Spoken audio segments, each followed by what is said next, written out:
Hi, I'm Rabbi Jamie Korngold, the Adventure Rabbi, and I'm here to share some thoughts with you about the connection between Purim and Passover.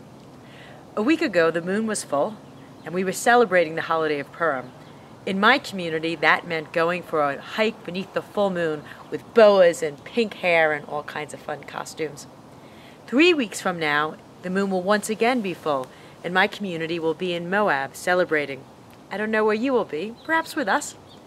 But I've been thinking a lot about the connection between the two holidays, which are also connected by one full moon leading into the next full moon. So let's look at Purim first. What is Purim about? Purim is the holiday of dreamers. The holiday was written by Jews who were living in exile under in a terrible time for Jewish people. They were very oppressed, and they were dreaming. They were dreaming of the potential of freedom. And so they wrote this story to make themselves feel better during these rough times. It's a crazy story. It's an upside-down story. Everything's confused on Purim. I mean, look at the story, right? It's a little nuts. First of all, who's the savior? A woman? Who ever heard of a woman in a leadership position, let alone saving the Jewish people? And then the queen's a Jew? I mean, come on, that's nuts. A Jew in power? Who ever heard of such a thing? The other really strange thing about the story is who's not present. Can you think? Right. The main character of the Tanakh, God, doesn't show up in the story at all. Never mentioned. For years, rabbis have struggled with this and have said, well, God's in the background pulling the strings. But that's not what the story says. The story says that the people, specifically the woman, Esther, made it happen. She took care of it herself. She didn't wait around for God to fix things. What's else odd about the story? Well, this is strange. As usual, the Jews are supposed to all get massacred in the end, because, whatever, that's usually the storyline. But this time, instead of the Jews all getting killed, the people that were trying to kill the Jews all get killed.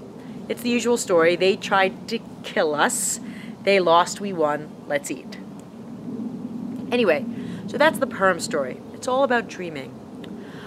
Then the moon goes from full to new, builds back to full again. And we're at Passover, the Exodus, the story of real redemption. Now this is the reality story. This is the story that we're told truly happened. Moses is the leader, the strong spokesman. And it is God who comes down with an outstretched arm and rescues the Jews from their bondage. It's a story in which freedom is truly, finally realized. Redemption, followed by revelation. So the connection between the two holidays. I noticed that dreaming, thinking, imagining, is such an important part of redemption, of realizing our dreams. We all have dreams in our lives. We all have things that we hope to accomplish. Usually we don't just set out and go talk to Pharaoh and tell him to let the people go. We think about it. We talk about it. We figure it out first. Dreaming is such an important part of making our reality happen. And so, in this time between Purim and Passover, in this time between dreams and redemption, as the moon goes from full to new to full again. This is a particularly auspicious time to move from the stage of dreaming to bringing our hopes to fruition. I'd like to invite you, whatever it is that you are aspiring in your life, to realize, to work at it at this time. Maybe it's a big thing, like you've always wanted to quit your job and become an entrepreneur. Maybe it's a little thing, like you have a quilt that you stopped working on 3 years ago and now you're ready to finish it.